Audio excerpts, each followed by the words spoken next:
Vi har om eksponentielle funktioner, og først der vil jeg lige forklare, hvad man forstår ved en eksponentiel vækst, og derefter vil vi komme med et eksempel på, hvad en eksponentiel funktion er. En eksponentiel vækst er fx, hvis man har med noget at gøre, der vokser eller aftager med en fast procent per tidsenhed. Man kan fx bruge eksponentielle funktioner til at finde halvering eller fordobling. Et eksempel kunne være følgende. I Mumbai boede der 1990 8,1 millioner indbyggere i byen. Befolkningstallet er siden vokset med ca. 4% om året. Vi kan dermed lave en eksponentiel forskrift til funktionen. Vores x kommer til at være år efter 1990. Så kan vi for eksempel finde befolkningstallet efter 21 år, altså i 2011.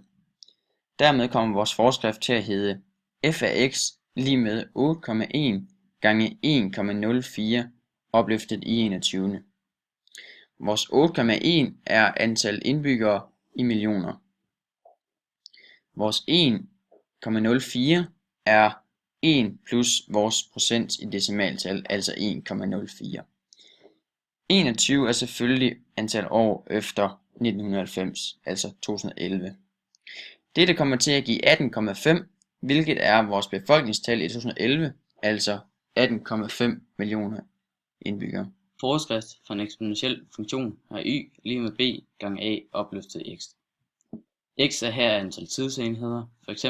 måneder, år, sekunder, minutter osv. Vi kan beregne denne forskrift ud fra 2 punkter ud fra følgende formler.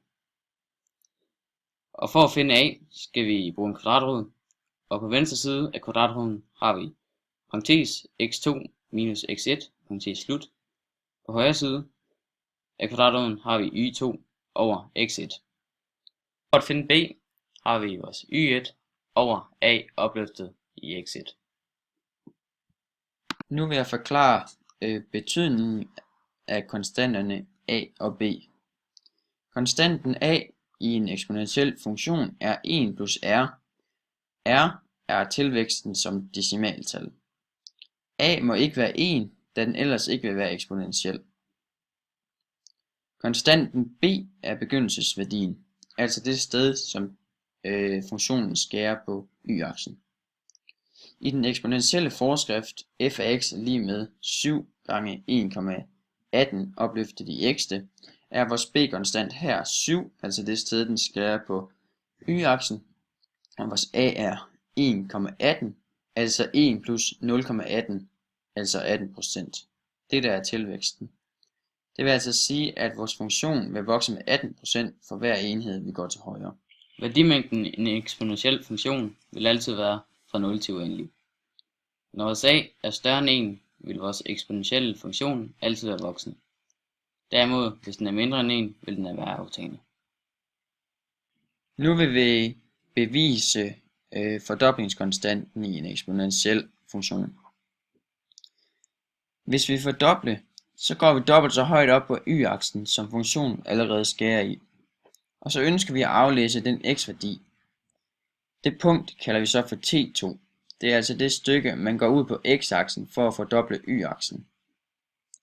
I vores funktion, som her er voksende, skal vi løse ligningen b gange x opløftet i x'te lige med 2 gange b. Denne ligning løses ved at tage den forkortede formel x lige med ln parentes 2 parentes slut over ln parentes a parentes slut, som altså lige så godt kan skrives som T2 lige med ln parentes 2 slut parentes over ln parentes a slut parentes. Et eksempel på en fordoblingskonstant kan være følgende. Vi har en forskrift, der hedder y er lige med 3 gange 1,10 opløftet i x. For at finde fordoblingstiden skal vi bruge følgende formel. T2 er lige med ln parentes 2 parentes slut over ln parentes a parentes slut. Vi kan hermed sætte vores forskrift ind i formen, hvor vi sætter vores a ind på pladsen i nævneren.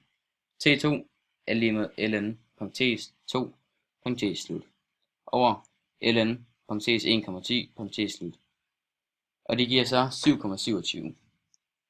Det vil altså sige, at hver gang man forøger sine x-værdier med 7,27 enheder, så vil y-værdierne blive fordoblet. Hvis den eksponentielle funktion derimod er negativ, og dermed har et fald, skal man bruge halveringskonstanten.